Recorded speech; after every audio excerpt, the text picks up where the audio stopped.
चलिए शुरू करते हैं खबरों का इस सफर। भारत ने अब पाकिस्तान के खिलाफ ऑपरेशन डिप्लोमेटिक वॉर शुरू कर दिया है। भारत ने ठान लिया है कि पाकिस्तान के झूठ और आतंक की फैक्ट्री का दरवाजा दुनिया के मंचों पर खोला जाएगा, ताकि पाकिस्तान के करतूत को दुनिया भर में बताया जा सके। कैसे पाकिस्तान के कोख में आतंक फल फूल रहा है, इसलिए केंद्र सरकार ने सांसदों के 7 लीडर्स की अध्यक्षता में 7 डेलीगेशंस की लिस्ट जारी की है, जो गल्फ कंट्री सहित यूएनएससी में जाकर पाकिस्तान के नापाक मंसूबों को इंटरनेशनल लेवल पर एक्सपोज करेंगे। इस डेलीगेशन में बीजेपी के सीनियर लीडर रविशंकर प्रसाद, जेडीयू पार्टी से संजय कुमार झा, एनसीपी से सुप्रिया शुले, शिवसेना से श्रीकांत शिंदे और कांग्रेस से शशि थरूर का नाम शामिल है। बहुत अनुग्रहित हूं माननीय प्रधानमंत्री जी का, जो सांसदों का डेलीगेशन जा रहा है उसमें एक डेलीगेशन को लीड करने के लिए उन्होंने मुझे चुना है कि मेरी अगुवाई में जो डेलीगेशन जाएगा वो सऊदी अरेबिया, बहराइन, कुवैत और अल्जीरिया जाएगा। भारत का प्रभावी पक्ष और अपने प्रधानमंत्री जी की सोच और भारत की एकता इस पूरे मामले में। केंद्र सरकार ने यह मुहिम शुरू की है और पहल की है, और देश को लेकर जो बेबुनियाद बातें पाकिस्तान दुनिया भर में पेश करने की कोशिश कर रहा है, उसको खत्म करने का नैरेटिव केंद्र सरकार ने निर्णय लिया है। देश के हित में जो मुल्क में पाकिस्तान और उनके स्पॉन्सर्ड टेररिस्ट की तरफ से जो हमारे मुल्क में आतंकवादी वाक़यात हो रहे हैं, तो जाहिर है उस पर हम तमाम को जाकर उनको बताना पड़ेगा। भारत का जो स्टैंड रहा है कि हम टेररिज्म के खिलाफ थे, क्योंकि टेररिज्म के हम विक्टिम रहे हैं, एक इम्पॉर्टेंट काम है और इंशाल्लाह मैं तो पूरी कोशिश करूंगा इस जिम्मेदारी को अच्छी तरह निभाने की। डेलीगेशन की लिस्ट में शशि थरूर का नाम आने पर जरूर सियासत और कुछ विवाद भी शुरू हो गया है।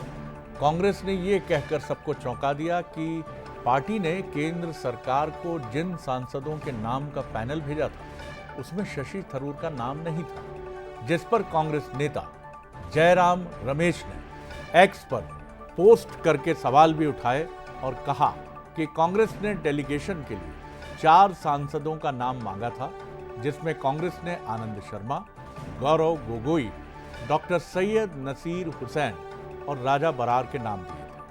वहीं शशि थरूर ने डेलीगेशन में अपने नाम को लेकर सरकार का धन्यवाद किया और कहा, मैं केंद्र सरकार के इस फैसले से बेहद सम्मानित महसूस कर रहा हूं। आपको ये भी बता दें कि बीते कुछ समय से प्रधानमंत्री नरेंद्र मोदी और उनकी कार्रवाई को लेकर शशि थरूर के प्रशंसा से भरे कई पोस्ट सामने आए। It's an honor, and the nation requires my services. I'm available. Adana in this foundation. It's an honor, and the nation requires my services. I'm available. Adana in this foundation. बढ़ेंगे अगली खबर की तरफ। अब सवाल ये है कि आखिर केंद्र ने डेलीगेशन के लिए शशि थरूर का नाम सजेस्ट क्यों किया। शशि थरूर देश के उन चुनिंदा नेताओं में से हैं जिन्हें अंतर्राष्ट्रीय मामलों की गहरी समझ है और उन्होंने काम भी किया है। अंतर्राष्ट्रीय मंच पर वो भारत की बात बहुत अच्छे से रख भी सकते हैं। शशि थरूर पिछले कुछ दिनों में बीजेपी के करीब भी नजर आ रहे हैं। बीते दिनों प्रधानमंत्री नरेंद्र मोदी के केरल दौरे के समय वो मंच पर भी नजर आए थे, जिस पर नरेंद्र मोदी जी ने चुटकी भी ली थी। शशि थरूर ने 8 मई को भी कांग्रेस कार्य समिति की बैठक में ऑपरेशन सिंदूर को लेकर केंद्र सरकार के फैसले की जमकर तारीफ की, जबकि CWC में वर्किंग कमेटी में मौजूद दूसरे नेता इस राय से, जो उनकी राय थी, उससे इत्तेफाक रखते नहीं नजर आए। तो आपको समझाने की कोशिश करते हैं कि इस मसले का क्या मीनिंग है, क्या अर्थ है। डेलीगेशन में शशि थरूर का नाम, ये अपने आप में एक कांग्रेस के लिए चौंकाने वाली बात है। शशि थरूर से कांग्रेस पार्टी में नाराजगी बनी हुई है, क्योंकि उनके बयान बीजेपी के सपोर्ट में है। क्या हुआ है इसको भी समझने की कोशिश करते हैं। कांग्रेस ने, जैसा हमने आपको बताया, कि वर्किंग कमेटी जो कांग्रेस की है उसकी बैठक में सरकार के फैसले की तारीफ की। अंतर्राष्ट्रीय मामलों की उनको बड़ी अच्छी समझ है अंतर्राष्ट्रीय मंचों पर वो भारत की बात अच्छे से रख सकते हैं, तो आप इसे कह सकते हैं कि बीजेपी ने इसको भी देखा है और उनके पिछले बयानों को भी हो सकता है उसने देखा हो। अब आगे क्या हो सकता है?